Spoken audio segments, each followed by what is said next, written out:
Good evening.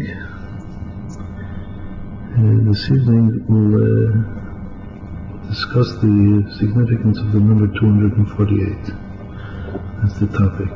You probably know that 248 is the most significant number in the Torah because it's the number of the positive commandments.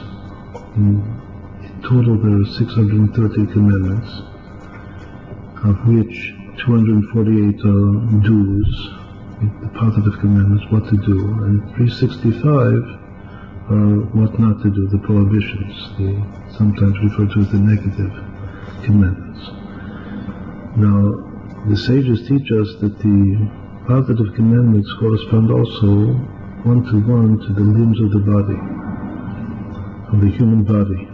As we'll see and we'll discuss, the human body was created in the image of God. That's what the Torah teaches us. And it possesses 248 limbs. A limb is defined in the halakha as a bone around which are sinews and flesh and skin. So, meaning that in the skeleton of man itself, there are 248 basic bones, parts of the skeleton. Right. So, the reason that we're choosing this topic this evening is because it has a relevance now to a theory which has been developed in modern physics. The theory is still a speculation.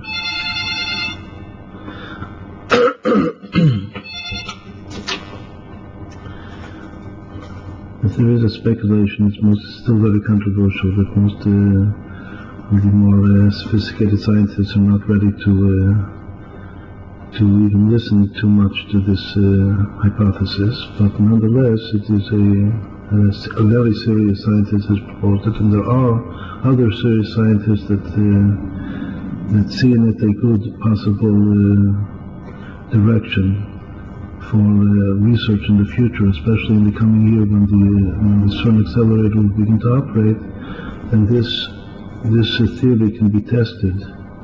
This is a testable theory, not like string theory, which is not, for the time being, not testable at all. This is not based on string theory. It's simply based on quantum mechanics as known to date, and it's based upon a mathematical model which is called E8, which is a 8-dimensional group theory model, and it predicts that there should be in our universe exactly this number of elementary particles, 248, which is an amazing prediction. So whether it will be proven correct or not, it does not reduce totally from the fact that perhaps many mathematicians and physicists feel that this particular form or structure, which is called E8, is the most beautiful mathematical form in the world. And if this form itself gives rise and predicts exactly this number of elementary particles, which of course unifies all of the field theory, all of the four known forces of nature, that's the enigma that scientists have not been able to prove over the last 100 years, especially how to connect gravity to the other forces of nature, and this theory does do it. And it comes out to be exactly this number, so that in itself is a very, very amazing thing. So that's actually what has motivated us to discuss this topic, which of course is a topic in its own right. So before we go to the essence of the topic itself, we'll just make a very beautiful observation. That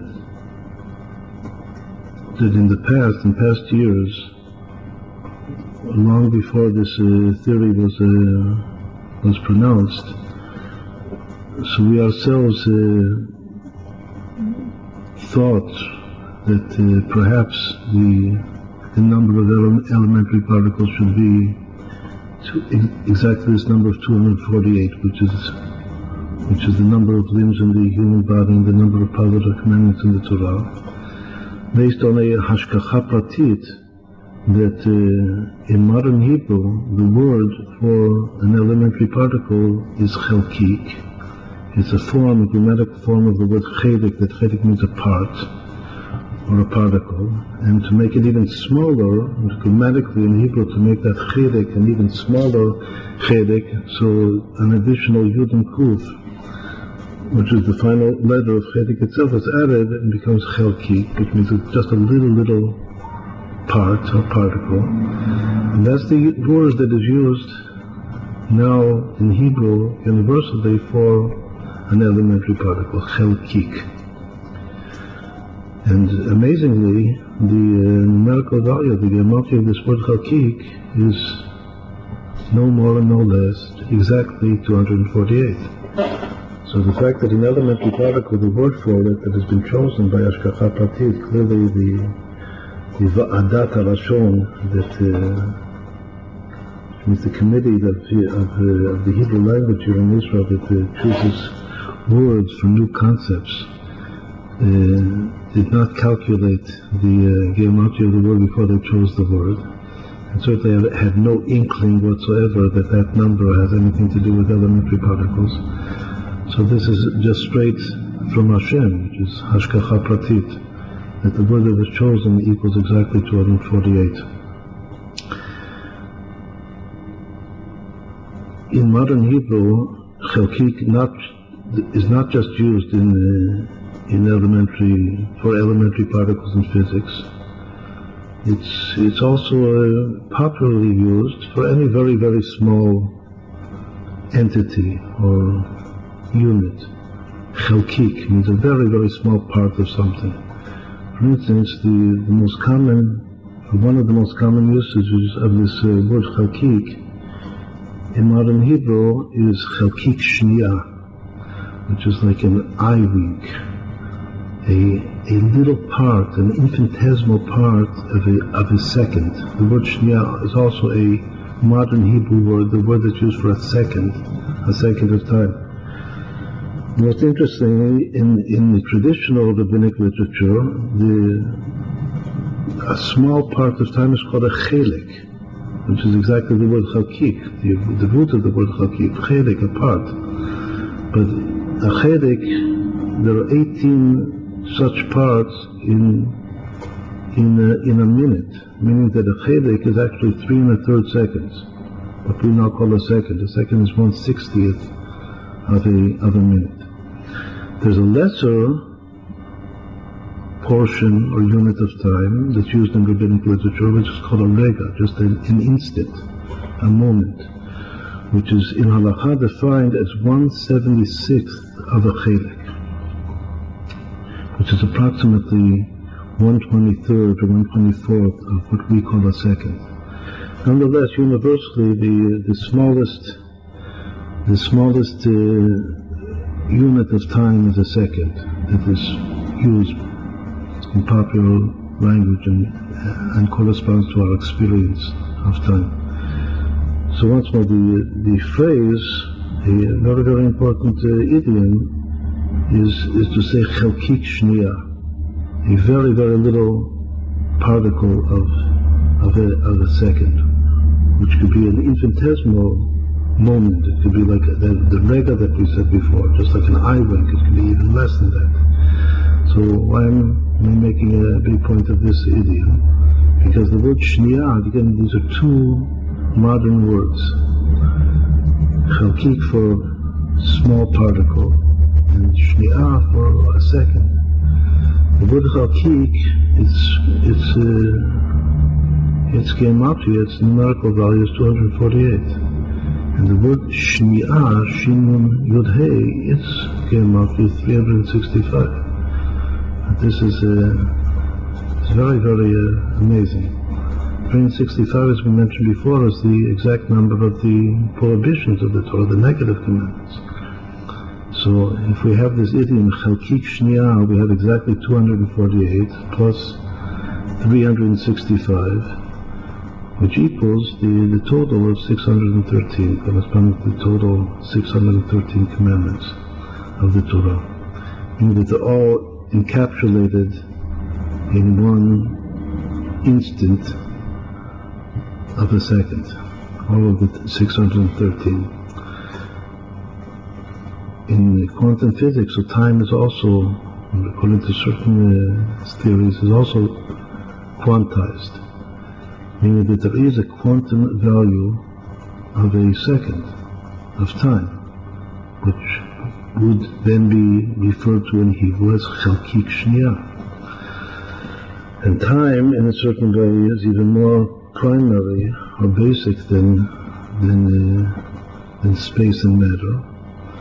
It is connected to space, but especially from the perspective of Kabbalah, the coordinate of time unites or enters into space. It's like a male element of space-time, whereas space is the female side of space-time. So in a certain sense, the seed or the semen of reality is chalkik shniya, is an instant of a second, which again by hashgacha pratit is 248 and 365 equals 613.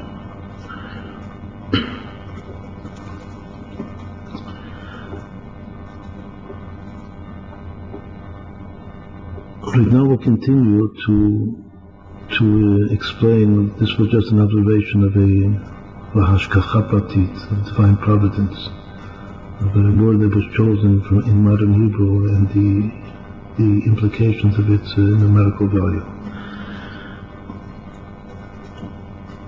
Now we'll go on to say how does this word refer to, how does it appear, how is not this word, this number, in what names, in what words is it reflected in the Torah. So the most important name in the Torah, which equals 248, is the name of the first Jew, which is the first patriarch of the Jewish people, is Abraham. Abraham equals 248. Originally, his name was Avram, which equals 243. But then, at the age of 99, when Hashem commanded him to circumcise himself, he changed his name, and he gave him an additional letter to his name, which is a Hey, which equals 5. And when the Hey was included and inserted into the previous 4 letters of the name, now he has also 5 letters to his name, and his name now equals 248 exactly.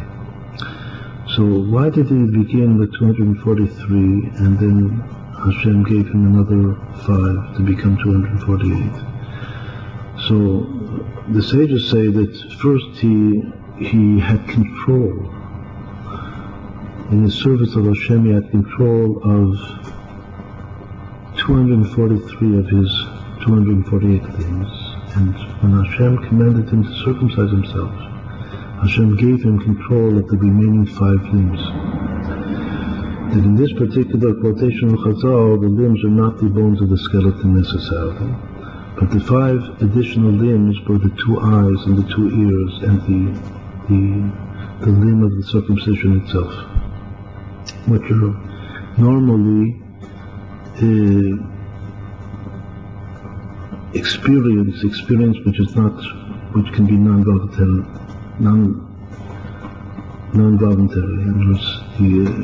You don't always choose what you see, what appears before your eyes, or what comes into your ears, or even sometimes sexual arousal is not voluntary. But to be totally 100% control of all of one's senses, that is what Hashem gave Abraham Avinu at the moment that he commanded him to circumcise himself. And then he became capable of giving birth to the Jewish people, beginning from his son, from Sarai Imenu, Yitzchak Avinu, the second patriarch. And so we're going to talk now a lot about Abraham, because once more his full name is 248. Nonetheless, it's important to to understand why first he was 243 and then he became 248. So one of the explanations in Kabbalah is actually based on the original text of Kabbalah, which is attributed to Abraham himself, which is Sefer Yetzirah, the Book of Formation. And there, reality, the whole universe is described as possessing 5 dimensions. It's a 5-dimensional universe, which are the 3 spatial dimensions and the 1 temporal dimension, and 1 spiritual or soul dimension. The dimension is a coordinate that has 2 extremities to it. So clearly the 3 spatial dimensions are east-west and north-south and up-down. And the time dimension is past-future. The soul dimension is good versus evil. And in every point of time, of space-time, depending upon the will of the soul present or conscious of that point in space-time, through the power of intention and if there's an act or a thought or a word also connected to that soul at that moment, at that place and time, he determines whether that point will be far ahead in the direction of good or the opposite, because there's another coordinate running, just like you say that you carried a page of 2 dimensions, so there's another coordinate, the 3rd dimension running through the page. So in the same way, if there's a space-time of 4 dimensions, there's another dimension, invisible dimension to most of our eyes, that's running through that point, and where you happen to be on that coordinate, on that dimension, that depends upon your own free choice. Whether you're choosing at this moment in time-space, in space-time, whether you're choosing good or the opposite of good.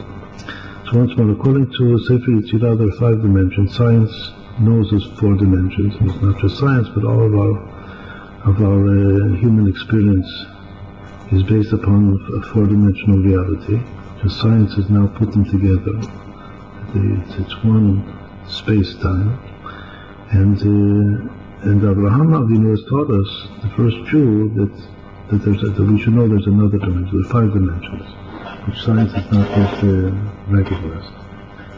In any event, every part or every entity in time, space, soul, Olam Shama Nefesh are the terms in the Book of Formation. Every entity itself is divided into 3 segments. It says just like every limb of the body has 3 segments. A finger has 3 segments, which are actually 3 bones. The arm has 3 segments, the hand and till the elbow, and above the elbow to the shoulder.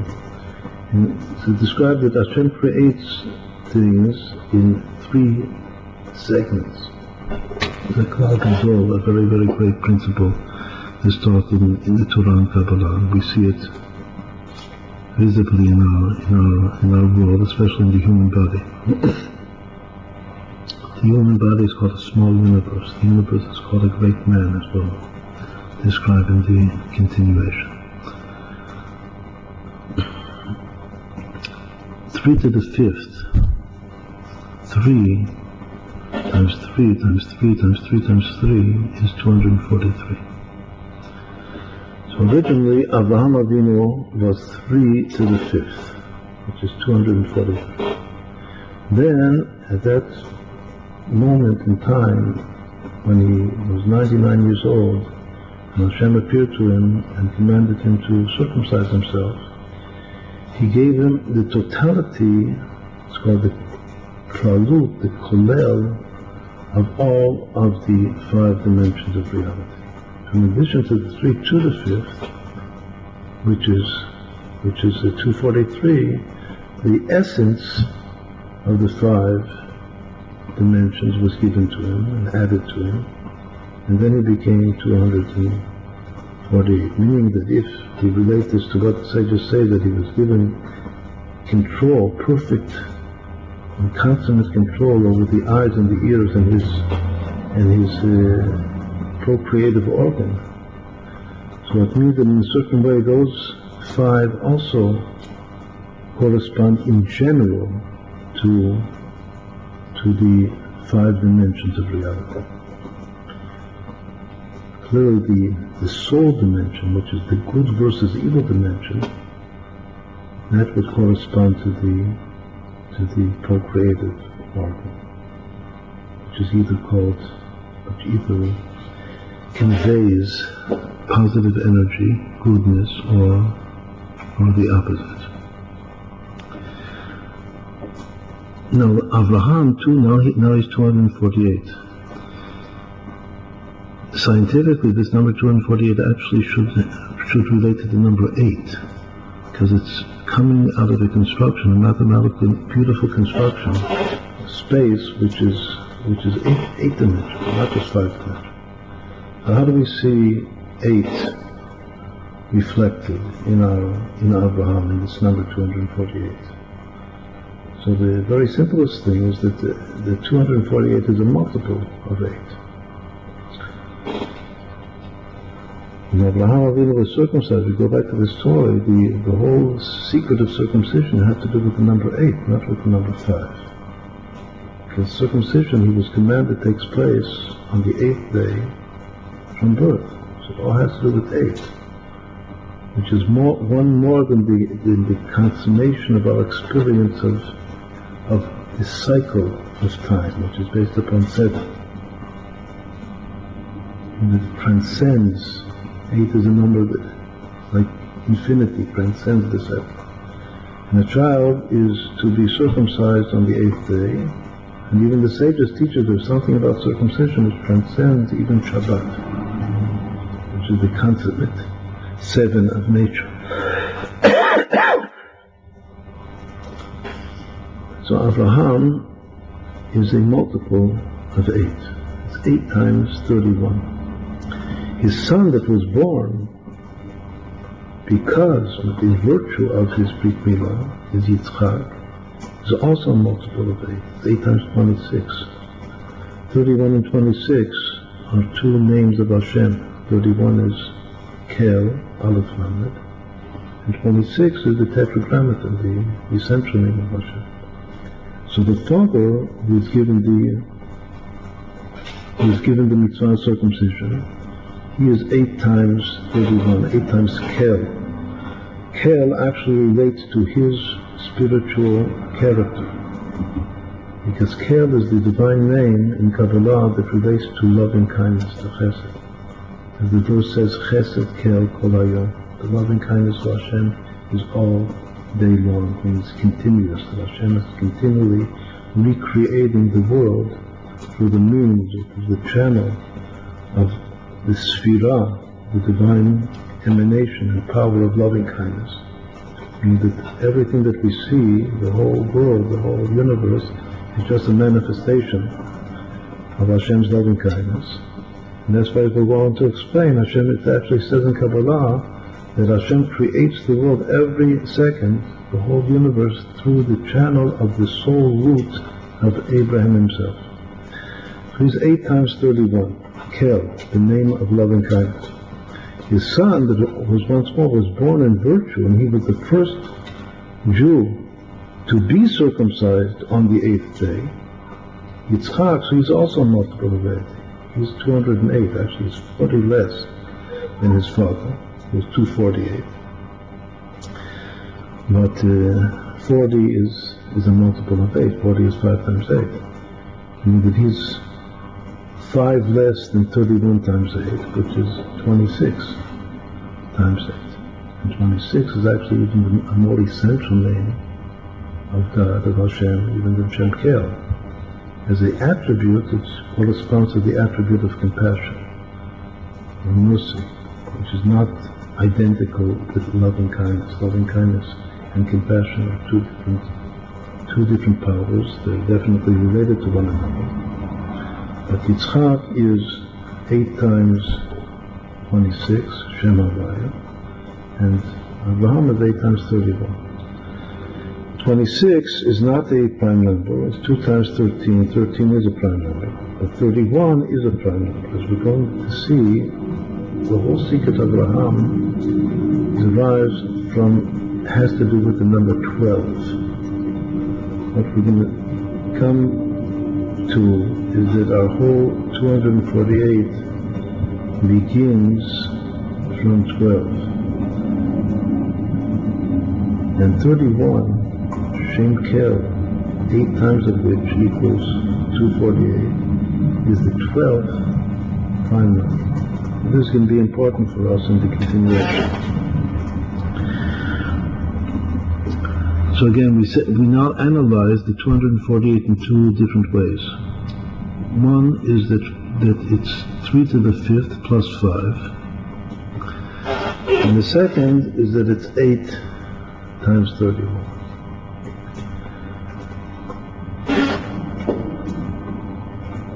In the beginning of creation, the first verse of the second account of creation, which is sometimes considered to be the concluding verse of the first account of creation. So there it says, Eile todot hashamayim va'aretz v'hi baram. These are the generations of the heavens and the earth upon their being created. That word v'hi baram reads the Avraham. From that verse we learn that the world was created and is continuously be created every second through the channel of the soul root, the attribute, the divine attribute of Abraham, which is Chesed. V'hi baram ba'Abraham. If you look in the Torah, you'll see that in that word v'hi baram, for the first time in the Torah, there is a small letter. And that small letter is the Hey of v'hi baram, in its being created. The Hey makes the word a reflective grammatical tense. V'hi baram. And it's written for some mysterious reason that we'll try to give some explanation to. It's written small. The normal explanation, this is the true explanation why it appears as a small letter, is because it's still in potential. Just like Abraham himself, he began without the Hey. For 99 years of his life, he was without the Hey. He was Abraham, 243. And then at a certain moment, he merited to receive this additional Hey that Hashem gave him, to complete and to consummate his being. That Hey in the beginning of creation, before Abraham appears on the scene at all, but it's all there, it's all ready, and his soul root exists primordially. And Hashem creates the world through his soul root, which is Chesed, the divine attribute of loving kindness. So, but nonetheless, Hashem is telling us that, or even hinting to us, that this Hey is in potential, and at a certain point it will become actual and be totally revealed. The potential is not yet totally revealed, it's concealed. At a certain point, which is once more, when Abraham becomes 99 years old, this Hey is going to become totally revealed in his being, which is reflected in his name. So that's V'hi baram ba'Avraham. If you count the words of the Torah from the very beginning to this word V'hi baram, which is ba'Avraham, that's what ba'Avraham means with 248. Hashem created the world with 248, so there can be a clear allusion to the fact that there must be 230 elements in the universe, in creation. Because Hashem created the world with Abraham, which is 248. If you count the number of words from the very beginning of the Torah, which is Reshit bara Elokim et hashamayim v'haaretz, in the beginning Hashem created heaven and earth, to this word V'hi baram, then you will find that the word V'hi baram is the 474th word in the Torah. What does that number mean, 474? 474 is the numerical value of one of these sefirot, one of the divine powers, is the power actually which gives birth to loving kindness. It's Da'at. Da'at, in a certain sense, is the most important, the most all-inclusive of all of the powers of the soul. Because Da'at simply means consciousness. But it also means, as explained in Sefer HaTanya, which is the classic text of the Chassidut, that Da'at means Hitkashrut V'Yitchavut. It's connection and binding. It's the connection and binding of the mind to some reality that one is bound to in his consciousness. So the fact that this word B'Yibaram is the 474th word in the Torah, which is Da'at, that means that Hashem himself, in creating the world, binds himself, he's the Dat Elyon, the knowledge, or the consciousness of the Creator in the act of creating, is to bind himself to the soul root of Abraham, to Chesed, through which he creates and continuously recreates the world, all of reality. So we have to learn from Hashem. There are that also, the consciousness of every Jew should be full of the 248, which is Abraham, and therefore, and thereby, the world reflects it by possessing these 248 elements, primary or elementary particles. Whether they will be discovered to actually be elementary particles, or there will be some other definition of what these 248 are, but there definitely are 248 components in reality as a whole, which is the reflection of the conscious connection to the soul roots of Abraham. So what did we now explain? We explained why this word B'Yibaram, the 248, is the 474th word in the Torah, which is the Da'at of the Torah. This is the knowledge of the consciousness of the Torah. In the Zohar it says that Da'at is referred to, there's an idiom that is referred to as Maftacha V'Kavir Shit, the key that opens up 6 doors. Those 6 doors are the 6 emotions of the heart, which correspond to the 6 days of creation.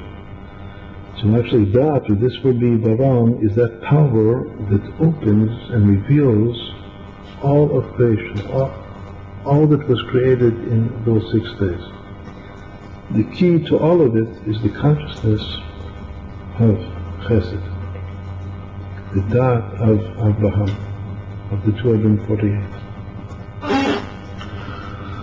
Alright, so now we'll continue to examine what is the most important idiom in the Torah that equals 248, and we'll come back to Abraham in a moment.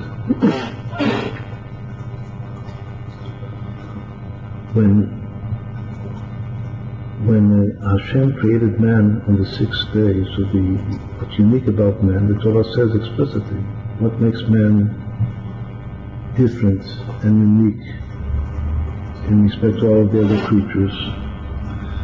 B'Tzelem Elokim Bara'at Adam. Man was created in the image of God. So this is a totally unique and amazing statement that the Torah says, that God created man in his own image, which is obviously unlike any other part of the creation. What is that idiom, which is one of the certainly most important idioms in the whole Torah, B'Tzelem Elokim, and the image of God? What does that equal numerically? So if you calculate, you'll see that the word B'Tzelem equals 162. B'Tzelem. And Elokim, the name of Hashem, that appears throughout the story of creation, first account of creation, before Hashem Havaya appears in the verse, which is once more either the first verse of the second account of concluding verse of the first account. That's the first time that Hashem's name Yud-Kei-Vav-Kei appears. But until then, only the name Elokim appears, which equals Hatevet, equals 86. So this phrase, B'Tzelem Elokim, in the image of God, is 162 plus 86, which equals exactly 248. So even though God is creating Adam is 45, Adam. So while he's creating Adam, but he's creating him in the image of God. In the image of God equals Abraham. So actually Adam himself was created in the image we'll call, or in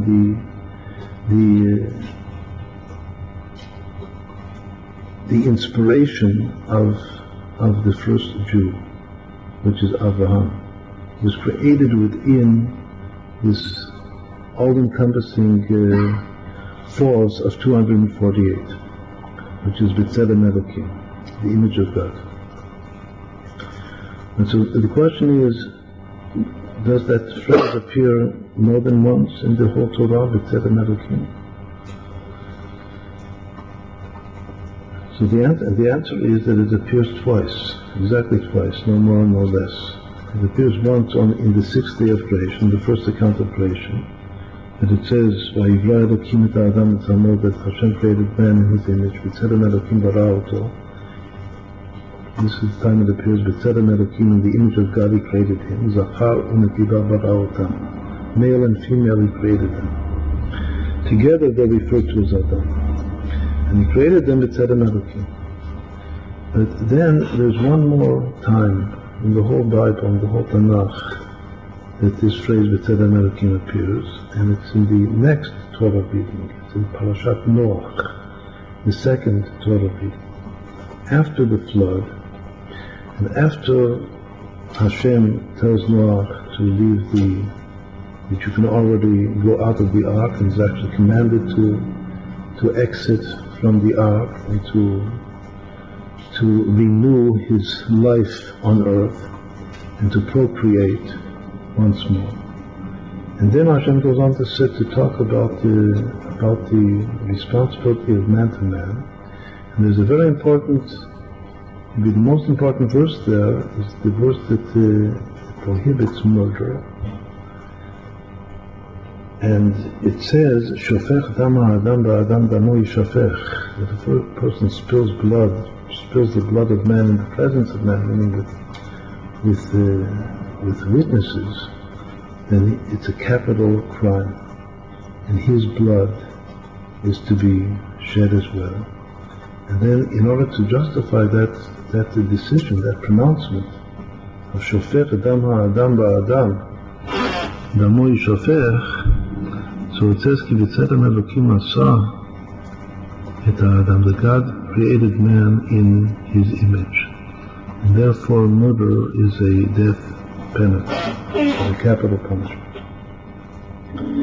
This is the only other time that this phrase appears. So the first time, the first context that it appears in is in the creation of man. And the second context is after the flood is over, and now life in the world is being renewed. So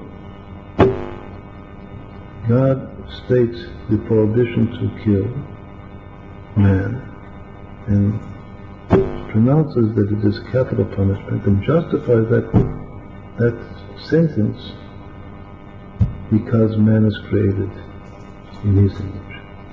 Now, if we look at these two different times that it appears, from the two times that Ramach, the 248 appears. But what we're driving at is that there must be two levels of this secret of 248. Just like, for instance, we're taught, the Baal Shem Tov teaches us that when a person does a positive commandment, he has to perform the commandment at two levels. One is the actual level, and the other is the most spiritual level. There's a verse in Proverbs that reads, Chacham lev yikach mitzvot. And the person that has a wise heart shall acquire commandments. And the Moshe explains that acquiring commandments in the plural refers to each and every one of the 248 positive commandments, and each of them exists on two planes of reality. One is the hidden plane, that in our consciousness, that's the intention that one has whilst performing in action the commandment. And the other is the physical plane, which is the performance and action of the commandment. But if a person has a wise heart, he unites those two planes. Meaning that there are 248 commandments, and we must say that the same is true of the limbs of the body. There are 248 inner or hidden or spiritual limbs, and they are meant to be united, or implanted, or enclosed within the 248 physical limbs. So this is the illusion that this phrase, B'Tzelem Elokim, the image of God, which is 248, appears to us. How do we see really the difference besides the context? The context is creating man and then justifying that man kill not man.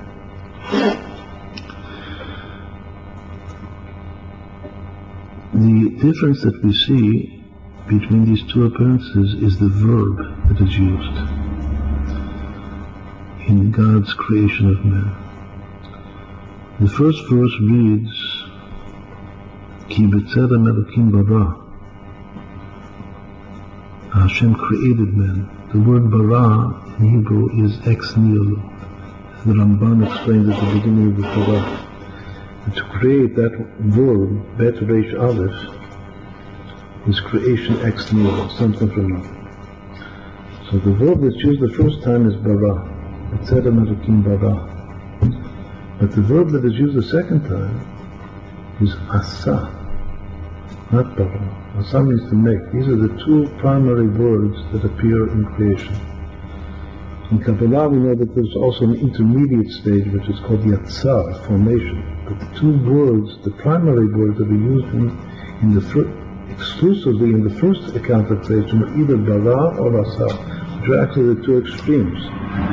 The extreme ex nihilo, or the extreme making something from making something from something.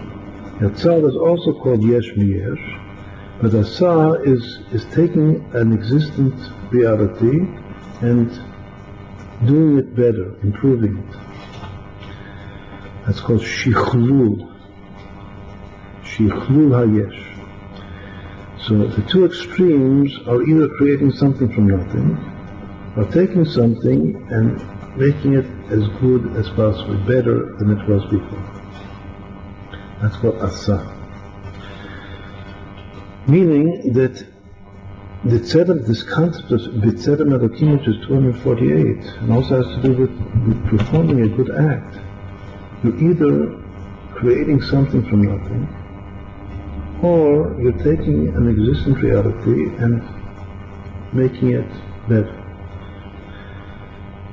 In science, especially in biology, this would be called creationism versus evolution. The Torah says that God created man from nothing. But then, why not to kill another human being? It's because God made man in His image, which has this sense to it of man being made from something else which existed, but the something else that it was made from was not yet the image of God. And God took that existing reality and made it so good, so great, that now it reflects His image. It becomes the image of God. And that thing that God invested, that effort to make it so great and so good that it reflects His image, that's who you are forbidden to kill. And if you kill, then it's a capital punishment. Right, so what does that mean? Does that mean that that creationism and evolution are the same thing, or they're complementary, or what is it really driving at? So once more, the clue we can get through examining the numerical value of the word itself. He said that these two basic verbs. One verb is bara, that's what it says the first time, it said Elokim bara. Since we said that the first time actually had to do with the spiritual, higher plane of performing the commandments. So in thought, one creates ex nihilo. One's intentions, the power of the intention, especially the intention of doing a divinely ordained act, has creative power to it. Whereas what I do with my hands, even in performing a divinely ordained act, and what I'm doing with my hands is I'm just making the world better. It's like counter or anti-entropy. And instead of the world disintegrating, a positive commandment is a constructive act, which is asiyah. That's why all the positive commandments are called mitzvot aseh. And mitzvot commandments of doing some positive action, which means making reality better. But in the mind, there's a power actually of creation, bara. That's why it says in Kabbalah and Chassidut that the world of Bria, the world of creation, is the world of thought. Whereas the world of action is the world of the deeds. So there are the 248 B'Tselem Elokim bara, and there are 248 B'Tselem Elokim asa. Hashem made man in His image. Okay, so now these two very important, the most important verbs of creating the world, bara and asa. Bara equals 203, and asa equals 375.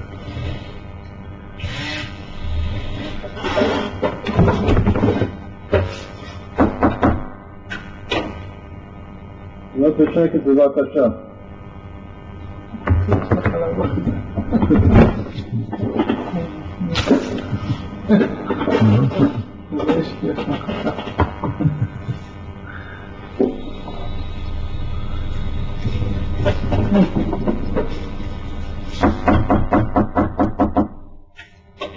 אפשר לדחות את זה לעוד שעה.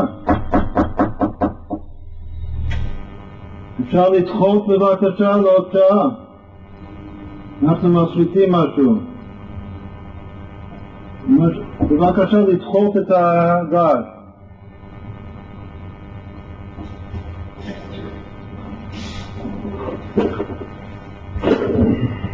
איך זה לשם משהו על הרצפה? לבד. אותי אותה.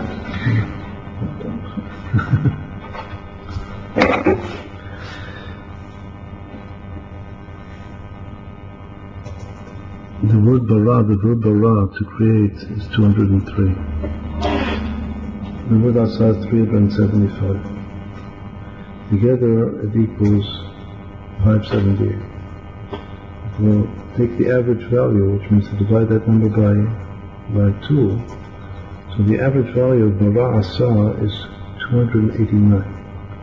Just as a number, 289 is a very consonant number because it's a square, perfect square. It's 17 squared. 17 is 12. It's 12 times 12, 12 squared. In addition to being a perfect number, it's also the value of the first phrase, of the first verse of creation of the Torah, which is Bara Elokim, God created. So actually it means that the difference between to create and to do are 2 times Elokim. The difference between 375 and 203 is Elokim, which then makes the average value of the 2 verbs, Bara Elokim. Meaning that the essence of both apparent extremities They appear to contradict one another, either to create ex nihilo or to just improve already existing matter, is all bara Elokim that God created. Means that the ex nihilo is concealed but contained in part of the action itself.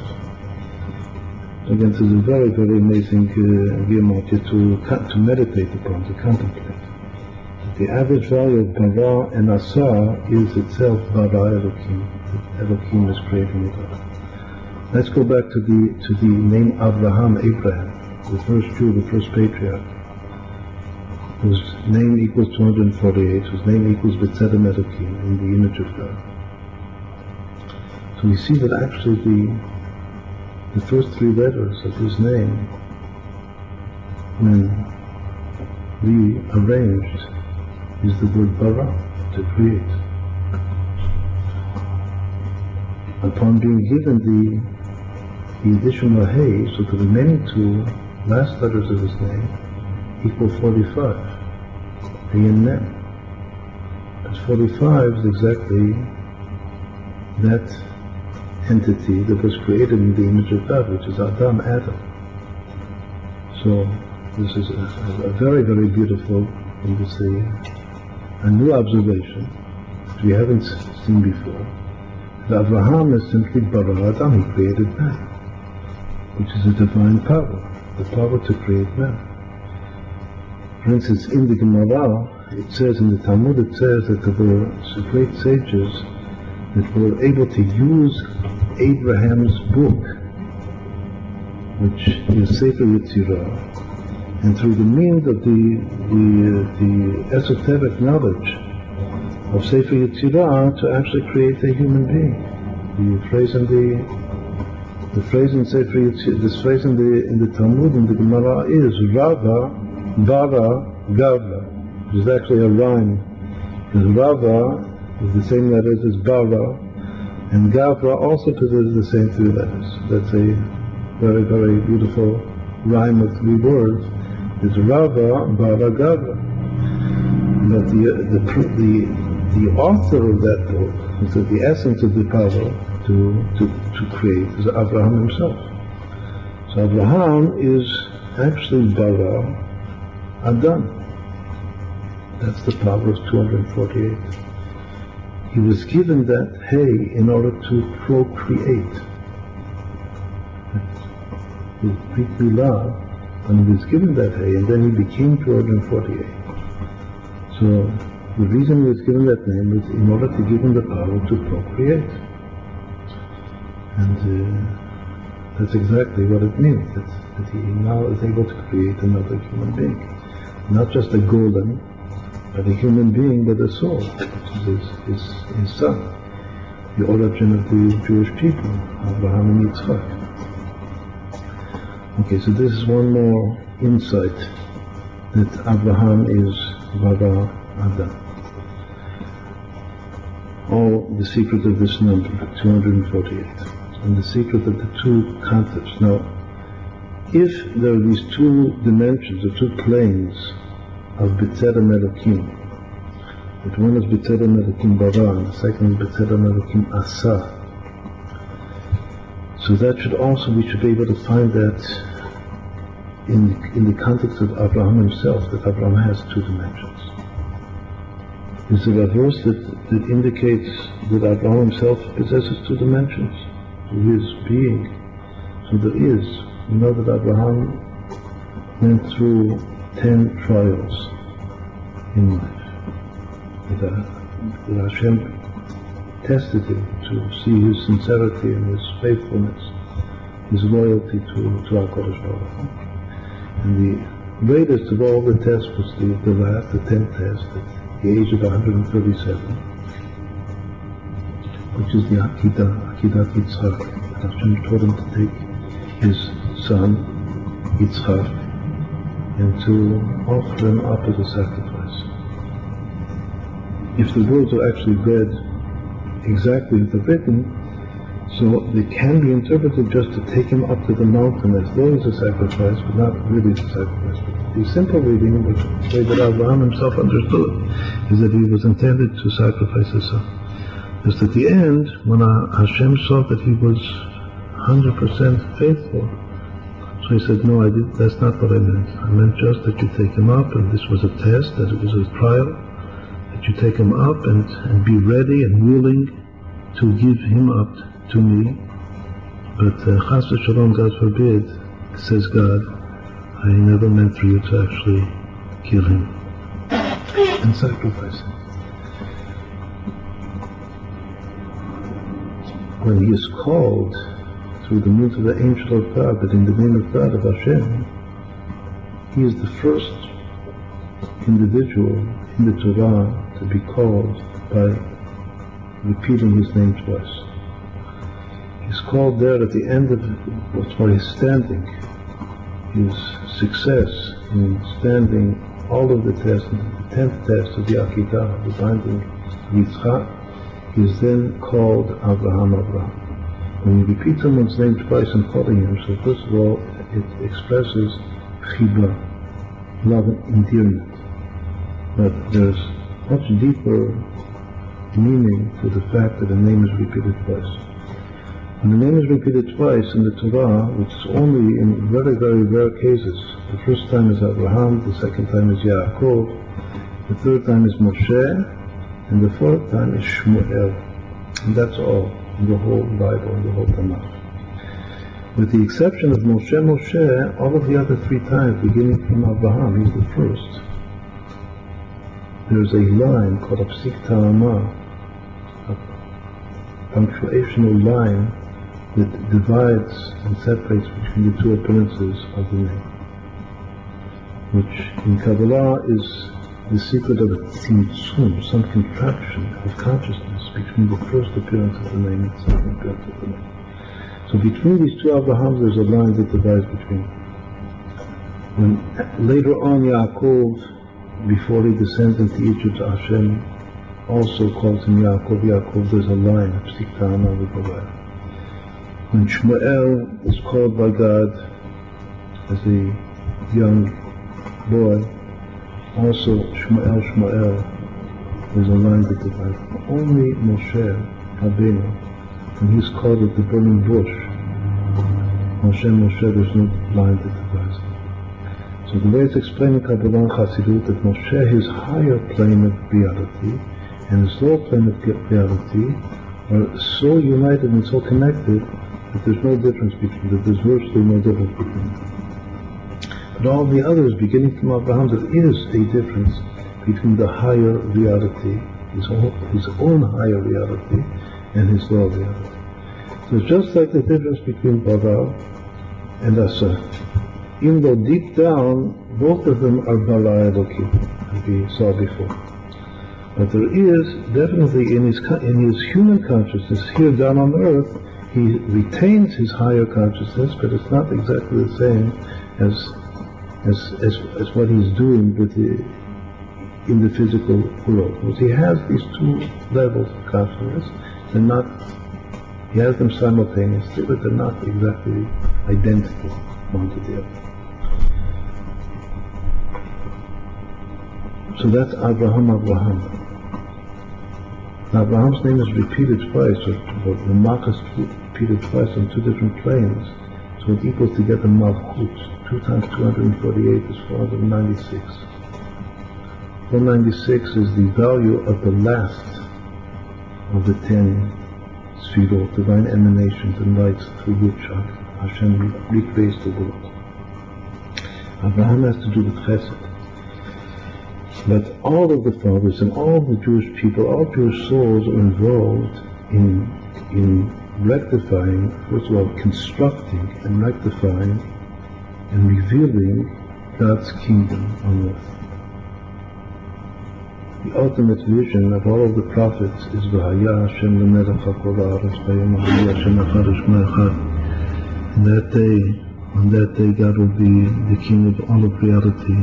He will be one, and His name will be one.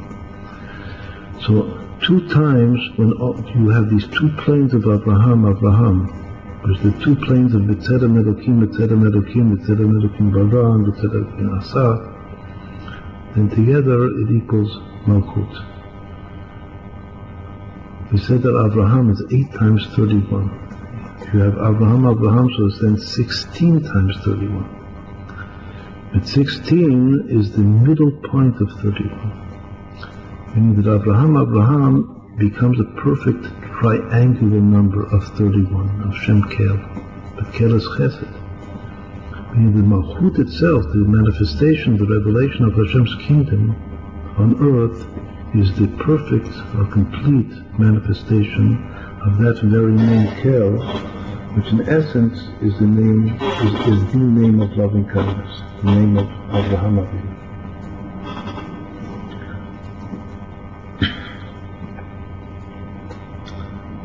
Yes, the phrase B'Tselem Elokim, the letters are written in full, called B'Milui.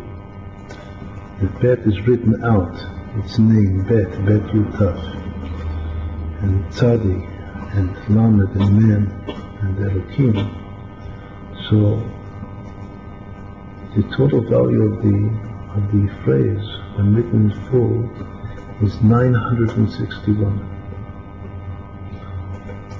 But 961 is 31 squared.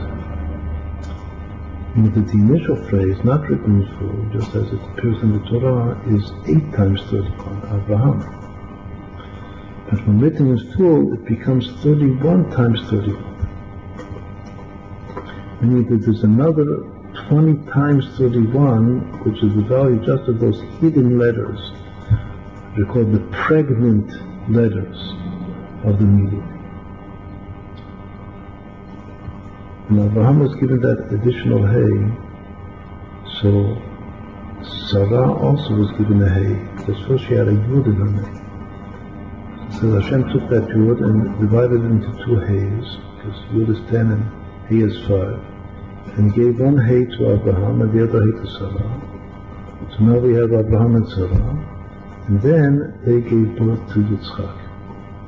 That is the first Jewish family in the world. If you calculate how much Sarah and Yitzchak equal together, they equal 713, which is 23 times 31. Meaning that the whole family altogether, which is what Hashem intended at that moment that he gave Abraham his hay and made him 248, is that there should be created now this family of Abraham, Sarah, Yitzchak, which altogether equal 961, which is 31 squared. So we have 31 triangle. The triangle of 31 is Abraham, 2 times Abraham. And we have 31 squared, which is even a more perfect form, which is Abraham and Sarah and Yitzchak all together. And it's all alluded to in the secret of B'Tselem Elokim, in the image of God. Because B'Tselem Elokim is Abraham. 2 times B'Tselem Elokim that appear in the Torah are Malchut. But when B'Tselem Elokim is written in full, it equals exactly 31 squared, which is Abraham, Sarah, Yitzchak, all together. Alright, now we're going to continue with the next stage of our meditation, which is, as we said before, there's something about the number 12, which is the origin of 248. This is an observation that was made by certain students of the Torah and Kabbalah in recent generations, that if 12 is actually 2 and considered to be 10 and 2, Shnei Masa, 2 and 10. And we'll explain what this means, 2 and 10. So if we calculate 2 and 10 in such a way that we say 2 squared plus 10 squared plus 2 plus 10 squared, and altogether that equals 248. So in order to understand this, first we'll give it a mathematical form as an equation. We'll say that f in parentheses a comma b end parentheses, meaning a function of a and b is a squared plus b squared plus in parentheses a plus b and then the whole parentheses squared. That is f of a and b. We'll examine this for other a and b's. So if a is 2 and b is 10, then our function is 2 squared, which is 4, and 10 squared, which is 100, and 12 squared, which is 144. And if you add those three numbers together, you see that they equal 248. Right, so if this is a true understanding of the origin of 248 is being derived in this way, so it must appear in the Torah. We must find this analysis and this division of 248 being generated by 2 and 10 in the Torah. So we do find it in very amazing ways. One is, let's go back to the story of creation. Because the epitome of creation is creating man, B'Tzelem Elokim, which is 248. And then the final verse reads, as we saw before, Bihi Baram, that the whole world was created with 248.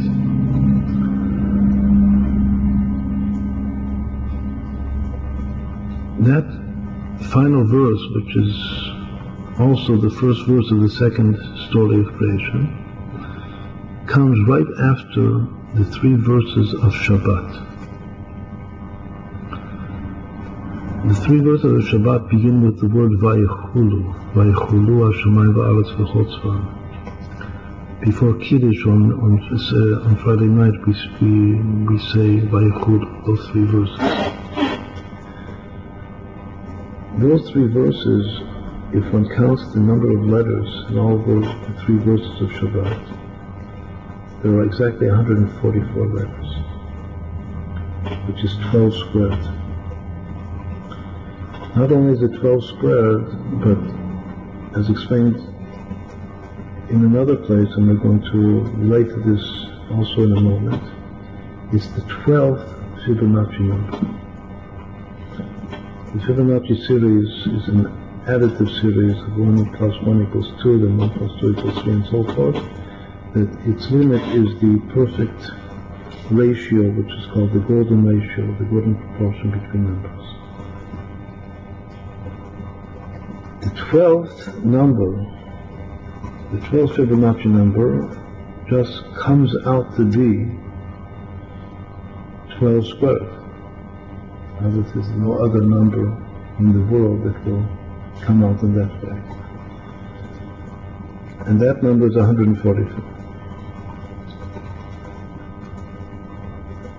And 144 is exactly the number of letters in the story of Shabbat.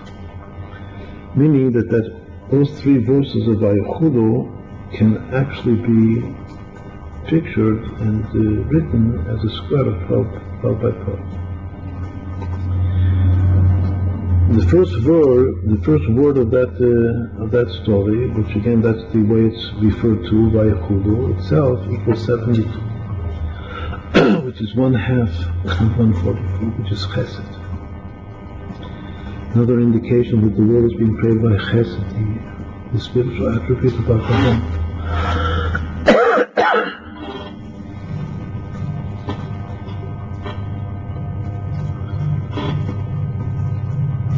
What about the verse that is just before Shabbat and the verse that is just after Shabbat?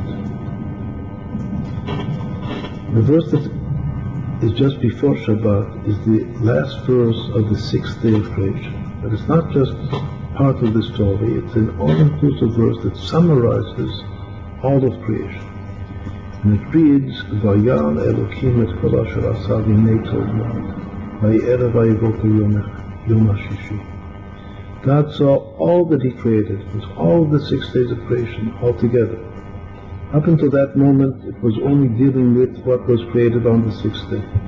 But now there is a summary that God observes, looks at all of creation, of all 6 days, and he sees that it's very good. After God created each individual creation, it says he saw that it was good. But now when he looks at it all together, he sees that it's very good. It's the only time that it says that it's very good. So that verse is a summary of all of creation. If one counts the number of letters in that verse, there are 50 letters, exactly. Then there's the verse that comes after Vayetulo, after Shabbat, which, as we said before many times, it begins the second story, but it also concludes the first story. And it's also all-inclusive because it says, these are the generations of the heaven and the earth, Bihi bara, when they were created. On that very day that God created earth and heaven. If one counts the number of letters in that verse, one sees that it's also exactly 50 letters. Meaning that 144 letters of Shabbat are sandwiched between a all-inclusive verse of 50 and another all-inclusive verse of 50. It's just like the Tal was above and below the man, the manna that fell to the Jewish people in the desert. If you study Rashi on the Chumash, the story of Shabbat itself is talking about the manna that will fall. And Hashem blessed the day of Shabbat with the manna of the 6th day, actually. It begins from the 6th day, and he sanctified it that no manna fell on that day itself. Actually, according to Rashi, there's an explicit relation between Shabbat and the manna, the man. But we're taught that the man had two, it was like a sandwich, had 2 layers of dew above it and below it.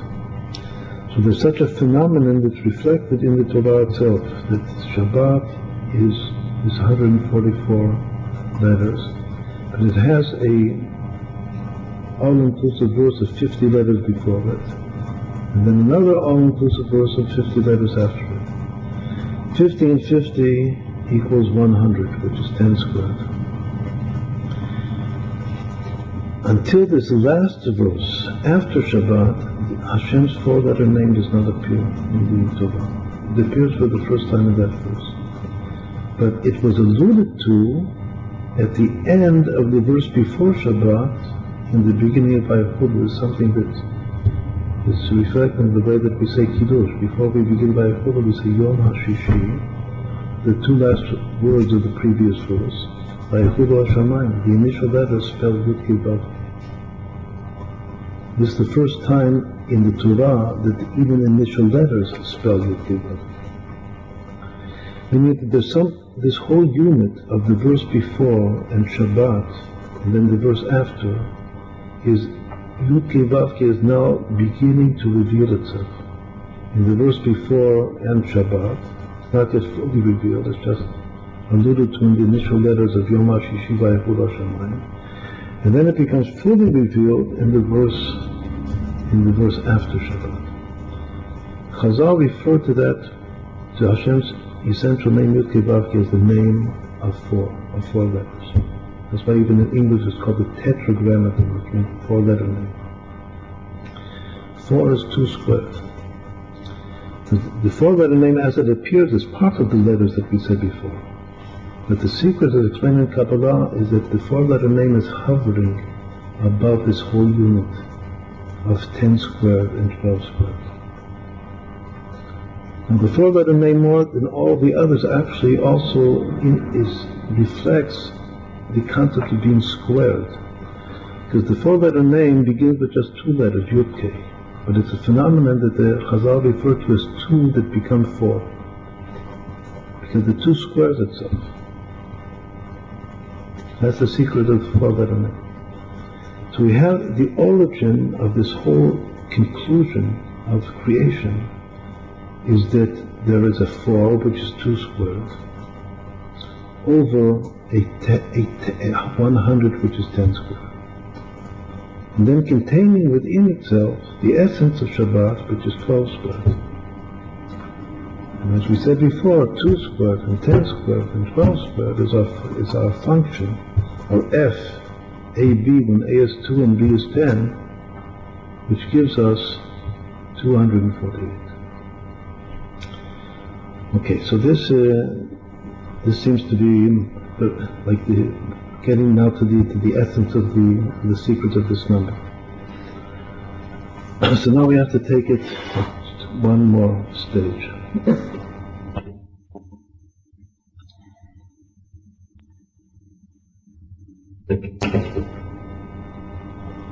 טוב, רק שנייה. זה לא בעצם חשוב. בואו נעשה. שם.